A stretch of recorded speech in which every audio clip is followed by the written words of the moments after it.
everybody. Welcome to another episode of Not Hardly Broken. I am Terrence and this is Kenya Hartley, and we're here back again, and we have more content. We thank you guys for liking what you see and sharing, as well as subscribing. And don't forget to hit that bell for future notifications.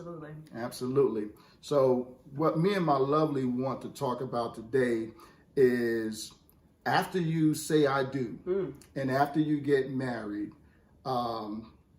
when the two become one flesh, you're coming into a marriage. Hopefully, previous to getting married, you had some good spiritual counseling sessions where you dealt with different topics and different issues and aspects of marriage, like finance, sex, communication, and all that good stuff. But sometimes that doesn't happen. And sometimes you're, in a marriage and you look up, it's 10, 12, 15 years done passed by, and you're trying to look at, is this the one that I said I do to? Because she has changed or he has changed and things like that. One of the things that is very important after you say I do is securing your marriage. Securing your marriage. And what I mean by that is you're taking, as a man, you're taking a young woman from someone else's household, someone else's daughter. You're taking her into your home, and now you're having you're married. You're married together, and marital bliss, hopefully. But then there's always going to be issues because there's still some baggage, some things that you got to deal with. Remember, you were single, and now you're, up against another person every day, waking up to this person every day, every single day. Have to talk to this person, have to communicate with this person, have to trust this person every day. You weren't used to doing that because you were living life by yourself. And so the person that you're with may have some issues with trust, may have some issues with honesty, may have some issues with just, understanding their true self. And so as a man, one of the things that I had to do was secure my marriage. And what I mean by that was I wanted to let Kenya know that she is the only woman for me. And I want to not only tell her that, but I want to show her and prove to her that she is the only woman for me. She is my wife, and I'm going to love her until death do us part. So what does that mean? How do I show her after I tell her? Keeping everything open. Now that we're married, I don't have any secrets.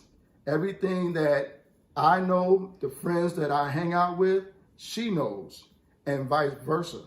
Every person that she knows, her friends, I know, people that we consider our friends, we should know about them. There shouldn't be any late night texts, emails, people sliding into DMs, Facebook Messenger or Twitter or anything like that she doesn't know about. In fact, she has the passcodes to my phones, my personal and work phone. She has the password to my laptops. She, one of the things that she did was I brought her to my office when I was working, downtown in the office. I brought her to my office and introduced her to everybody so everybody knows that I'm married, and that I love God, but first and foremost, that I am married. That I'm already taken, I'm off the market. That's very important because not only did I want my coworkers to know, but I also want her to know that I'm not hiding anything. There's no work wife at the job or at the office. Right there. Woo. Whole work wife. We have to abolish that whole concept. That is an absolute enmity between you and your spouse. We talking about you have some other part-time spouse in any other location. That is completely anti-marriage. And even though we make light of it and we joke about this, my work husband, no ma'am, and no sir. There is no work nobody at all. And women, you do, men too, you know, it's not that you're trying to make your presence known at their work environment, like, you know, marking territory in a sense, but your relationship should be open enough that you can kind of just flow in and out of each other's life wherever you are. His work life is work, yes, but he's still my husband. Mm-hmm. So even though he works for this company, he belongs still to me. And so I should have still access to him in some way, shape, or form. Mm-hmm. It's the division that creates the suspicion. Mm-hmm. It's the division that creates distractions. Mm-hmm. It's the division that creates space for DM movement. Mm-hmm. And if you don't know what DMs are, you know, that's that inbox, basically, on Instagram and things of that nature. But yeah, that's just one of a couple of aspects of securing your marriage. But you know, the fact that she has access to my phones and laptops, you know, that's one thing.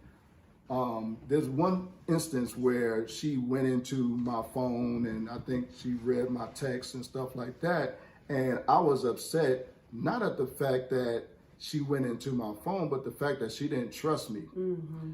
And so, you know, in my private and quiet time, I was asking myself, okay, what am I doing to make her feel that she needs to go through my phone?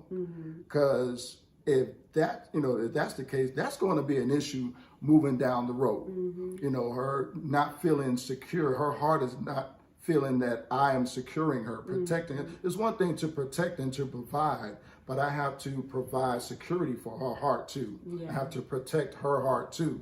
And so I was asking myself, what am I doing? How am I moving to make her think that there's something else going on outside of the doors, or outside when I leave the house in the morning to go to work, or when I go out, you know, grocery shopping, or when I go out hanging with the fellas, you know. So I had to really take a look at myself.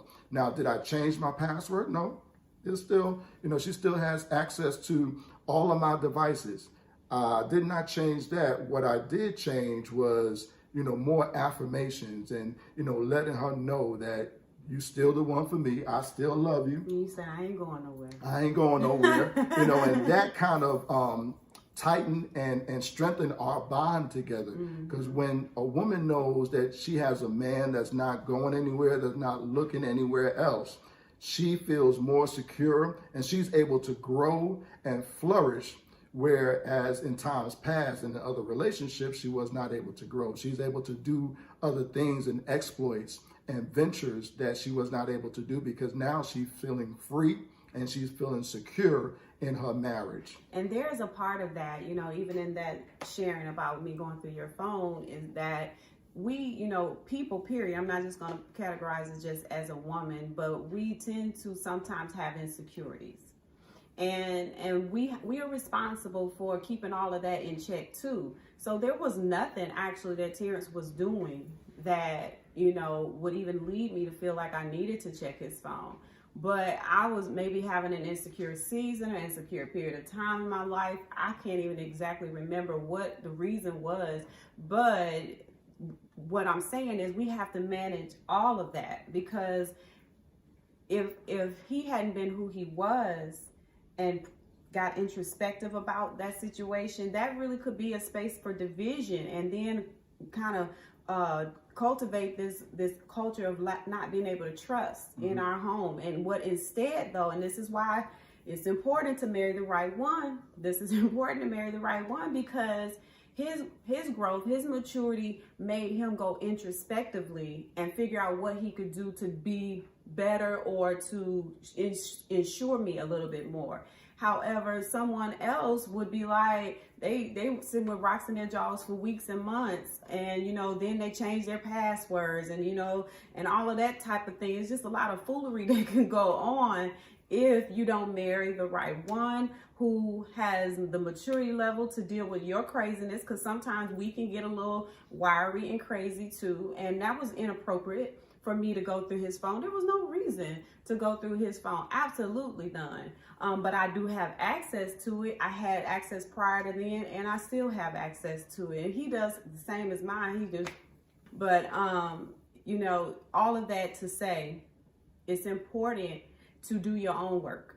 It's important to do your own work. It's an ongoing process for each individual in the relationship. Yeah, and not only that, I mean, we can talk about this for some more, and we're probably going to do another episode to this, but, you know, a question just popped into my mind. I just felt, you know, one of the viewers asking, what if you have a friendship with the opposite sex, and now, you know, prior to meeting your wife, or prior to meeting your husband, your spouse, and you gonna go there right now? You gonna wait? No, just asking the question. We can go there, you know, real quick, and then jump in, jump out. But what if you have, you know, a friend of the opposite sex prior to meeting your spouse, and now you're married, and your spouse is like, cut it off. I don't want this relationship. I don't want you guys talking to each other. I know you had a friendship before you met me, but now you're with me now. You know, you're going to have to, you know, cut this thing off. So what do you do when that happens? That's a tough, you know, question, but you're going to have to make that decision. It's going to be a crucial decision of what you're going to do. Now, one of the things you can do is, if your wife or your spouse is feeling uncomfortable about this relationship, bring that person, you know, and let, you know, especially if your spouse doesn't know this person, have your spouse meet this person and understand the dynamics of this relationship. And hopefully this person of the opposite sex lets, you know, the spouse know, look, there's nothing going on. This is strictly a friendship. But if that's not the case, then you're going to have to make that decision, you know, that you're going to have to cut that friendship off, or let that friendship know that I'm with my wife now.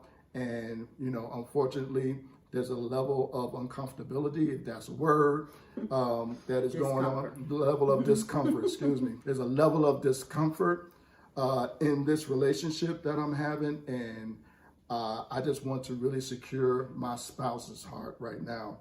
And so, you know, this is what I'm going to have to do. Hopefully you can understand. What do you say? I say, absolutely, I agree with that. And it'd be a great thing if that individual has no reason to be seeking you out or has any different motives, you know, because something like that can actually determine what their motives are. If they're unwilling to break ties with you, that's one thing. But if this person that your spouse has been friends with for a while is a friend, indeed, they should be able to befriend you. Yeah. You know, and you end up being a pretty good friend to this individual. You know, the basic of it all is being sure to protect your marriage. You know, even though this is a relationship that you had prior to the marriage, your marriage is your first priority now. And hopefully that friend would understand the difference in the relationship at this point. And it may be unfortunate that you might have to lose that individual, but the priority rests on the relationship, the marriage that you have. Absolutely. So we're securing the marriage. That's what we're talking about. Thank you for tuning in to another episode of Not Hardly Broken. Remember to like, share, subscribe, and click the bell for future notifications. We love y'all. Yes. See you soon. See you.